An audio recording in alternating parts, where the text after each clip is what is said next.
Imagine waking up one morning and realizing that you don't know where you are. If you were a sailor on the open seas, you'd know the feeling. You go to bed at night, and while you're sleeping, your boat drifts on the sea. But how far? And in which direction?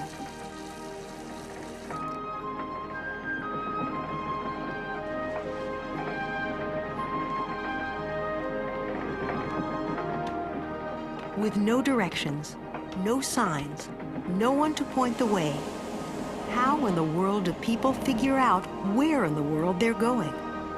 How do you discover where you are, and how do you find your way home? You know, that's the same problem that faced our ancestors when they began exploring the world. There they were, eager to sail off and find out what lay beyond the horizon, but they still wanted to be able to get back to the ports they left behind. For centuries, leaving home was dangerous business. People couldn't be sure they could find their way back. As long as they stuck close to shore, they could use landmarks to find where they were. For instance, sail north until you hit the big peninsula, then head into the setting sun. They could even draw maps and show others how to repeat the journey. But once they sailed out of sight of land, they faced a serious problem. No landmarks, no signposts, nothing in any direction except for water. If explorers were truly going to explore, they couldn't always stick close to shore. If they really wanted to go out and find someplace new, they had to figure out how to find their way without using landmarks. So they looked to the sky. Our ancestors spent a lot of time watching the sky. They figured out that some things about the sky were pretty dependable. The sun, for instance, it rises every morning in the east and sets each night in the west. You can count on it. And once you know that, you can use it to give you a rough idea of the direction you're headed. For example, you head into the sun in the morning as you go out to sea. The sun rises, goes through its cycle, and sets behind you in the west. When you want to return home at the end of the day, you just turn around and head straight towards the setting sun. The early Polynesians were one group who had to be good at using the sky to find their way. Their island homes were scattered far across the South Pacific, with vast expanses of ocean in between. Traveling for days out on the open sea, Polynesian sailors could and did get lost. They could set rough courses by the sun, but what if they were still far from home when the sun went down? Like sailors elsewhere, the Polynesians learned that the night sky also had signposts, the moon and the stars. On a clear night, the stars in the sky seemed to turn like a wheel spinning around a fixed point. Early Polynesians used that wheel to help them find their way. This is the Marae temple. Like many ancient peoples, the Polynesians navigated by a combination of mysticism, experience, and plain luck. This stone structure, called a morai, was both a temple and a guide for traveling over the sea. Width of the ocean canoes also. So this is the same size and shape of the canoes that you used to travel around? The same size with the all ocean canoes. Oh. And what was this used for? This was the hub of the Polynesian navigation system. Mm-hmm. Yeah, they always go out from here and come back here to any place of the Polynesian Triangle.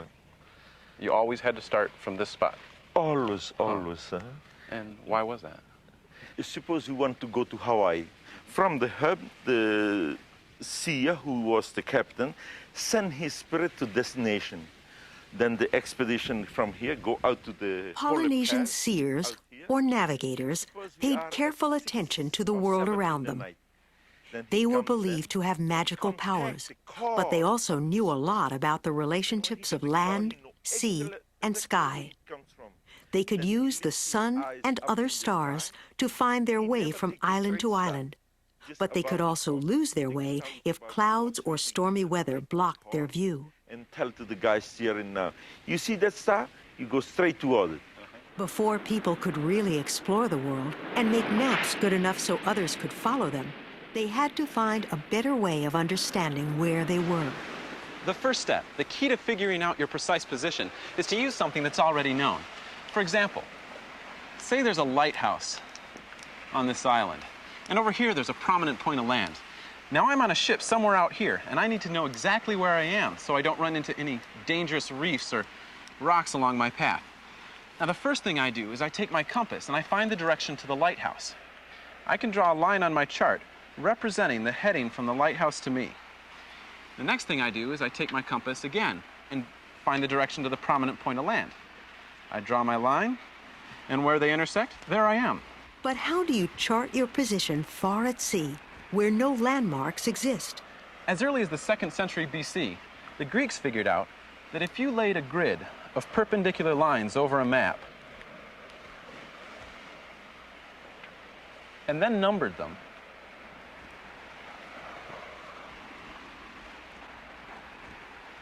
you could use that grid to pinpoint places all over the globe. The grid provided a nearly infinite number of known locations around the world. The Greeks could then use those known locations to plot their precise position.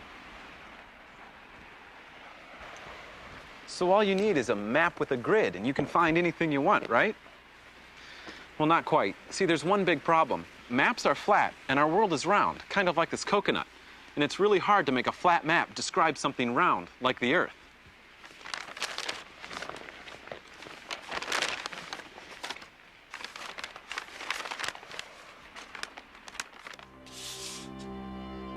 Once early map makers discovered that the world was round, they had to come up with a grid-like system to fit our spherical world. The early Greeks drew maps with lines running east and west, lines that make huge circles, like belts around the planet. They called those lines parallels because they never touch. Parallels measure latitude, how far north or south a place is. The map makers drew another set of lines from north to south, crossing at the poles and continuing on around the globe. These lines are called meridians, and they measure longitude, how far a place is toward the east or west. Before latitude and longitude could serve as reference points, they had to be named or numbered, so people would know where they were measuring from. It was relatively easy to choose a starting point for latitude. The Greeks put it around the middle of the Earth, halfway between the North and South poles. They called it the equator and gave it the number 0. Choosing a starting point for longitude was trickier. The Earth doesn't have east and west poles, so there's no real reason to put 0 along any particular meridian. For years, the location of the 0 or prime meridian depended on which country was making the map. After long debate, most nations agreed in 1884 that the prime meridian, 0 longitude, would run through Greenwich, England, just outside of London. The grid of latitude and longitude was a great idea, but it would take centuries before people came up with reliable ways to calculate their exact positions on that grid. At the Royal Observatory outside London, the British spent nearly 200 years looking for better ways to determine latitude and longitude. The observatory still exists at Greenwich, right on top of the prime meridian. Here, visitors can learn just how hard it was for our seafaring ancestors to calculate their positions. Latitude is relatively easy to figure. All we have to do is look to the sky. From anywhere north of the equator, the North Star, Polaris, is ideally located just above the North Pole. It's fairly easy to measure the star's height in degrees above the horizon. That angle is the same as the degree of latitude. If the angle between Polaris and the horizon is 30 degrees, for instance, you know you're on the 30th parallel, 30 degrees north latitude. Longitude is a little harder to figure out. Instead of angles, longitude is based on time. Now remember that the lines of latitude and longitude are really circles going all the way around the globe. and there are 360 degrees in a circle. Also, the Earth is spinning, one complete rotation every 24 hours, which makes a day. Now, if you divide 360 degrees by 24 hours, you get 15. The Earth turns 15 degrees over the course of an hour. So if you know what time it is where you are, and what time it is back here at the zero longitude, you can use simple arithmetic to figure out how far east or west you are of the prime meridian. But first, you have to know what time it is back in Greenwich. The quest for an accurate timepiece was especially urgent to the British, who had suffered terrible shipwrecks. In 1707, an entire British fleet bound homeward from Gibraltar ran aground, killing 2,000 men. It happened because the admiral in charge of the fleet had no idea where he was. An obscure English carpenter, John Harrison, gets credit for inventing the first accurate seafaring clock, or chronometer. Most early clocks ran on pendulums, which kept fairly accurate time on dry land. But tossing waves and damp sea air unbalanced their mechanisms, making them run too fast or slow. Harrison came up with a whole new kind of clock. So tell me how this clock solved the problems dealing with the ship's motion and the pendulum getting all messed up. Right, well, instead of a pendulum, what Harrison fitted here are two bar balancers, which are interconnected at their centers with ribbons, and they move in anti-phase from one another, so that any effect of motion on one balance is directly counteracted by the same effect on the other one. It works really well, and you can take hold of this machine and gradually move it around, and while it's running, it just doesn't seem to notice that it's being moved at all. Harrison went on to make two other large machines, but they never performed accurately enough.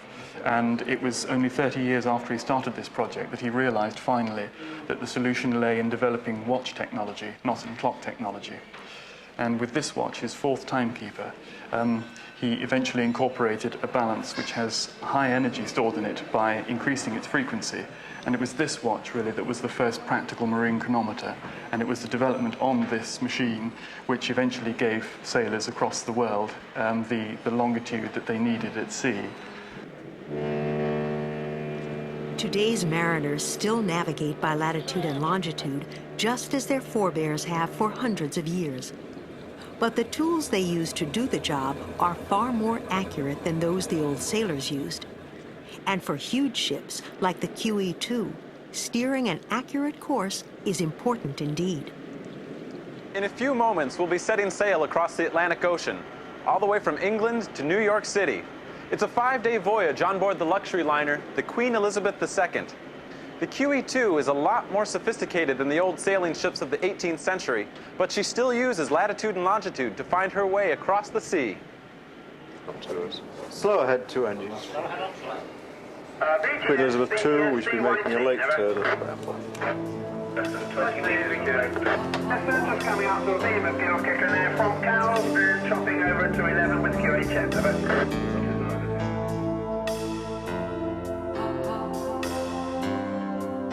Sailing clear across the North Atlantic, a 5-day journey through sometimes rough and icy seas, was terribly dangerous before inventors came up with the tools that keep modern navigators on course.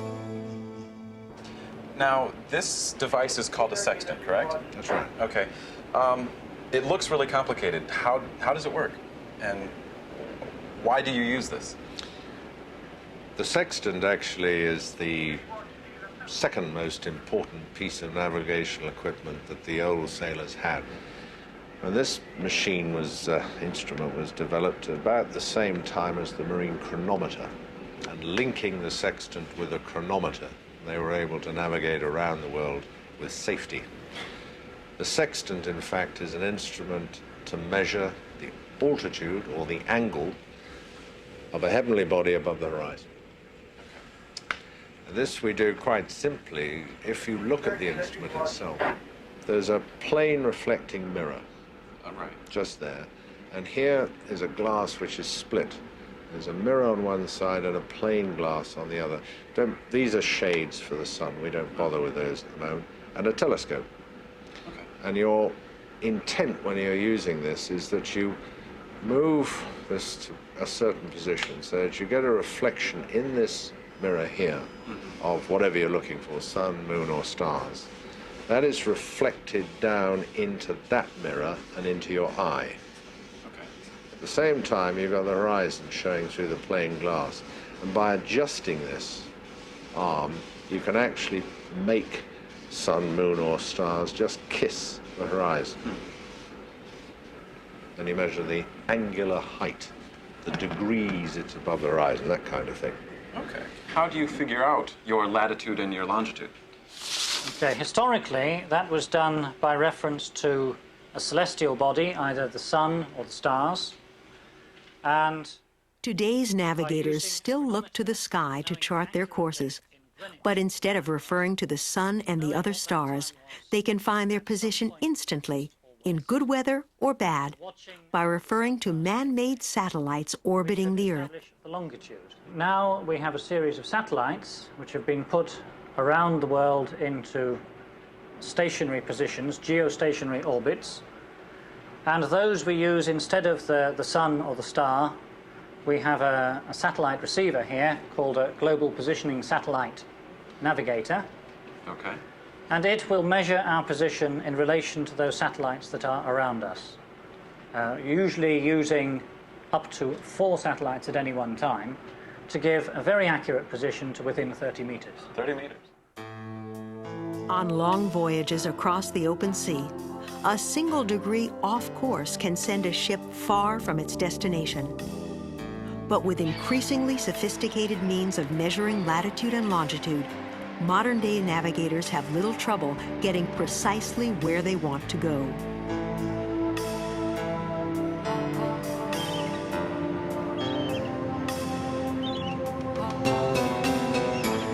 Latitude and longitude were designed to help sailors. Even the word navigate comes from Latin words meaning to drive a ship.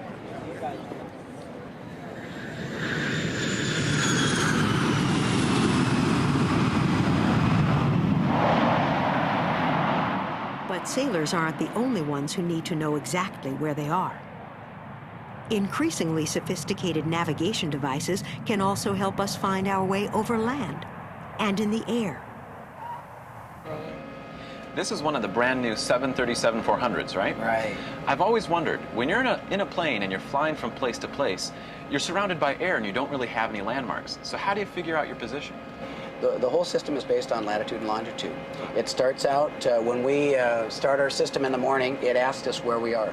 So we have a flight management computer system and we have an inertial reference system.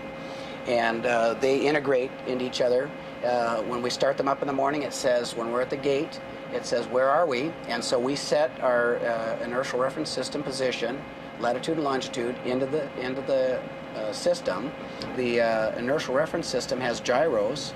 So as we get pushed back from the gate, and as we start taxiing, it senses and it feels all of our movement, both forward and aft. So as we roll down the runway, it feels the acceleration of the jet accelerating.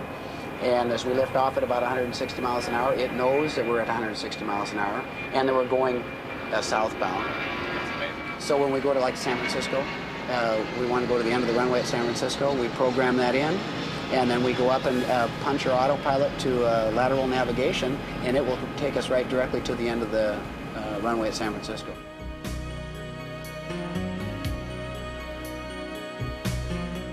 When people travel west across the Pacific, something strange happens. No matter what time of the day or night, when you cross the 180th meridian, one day turns into the next.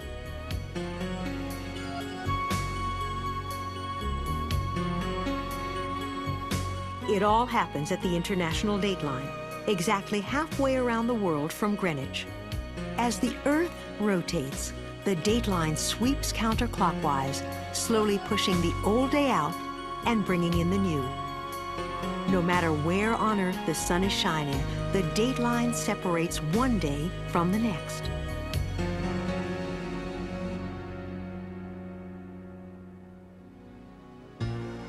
Time, the stars, latitude and longitude.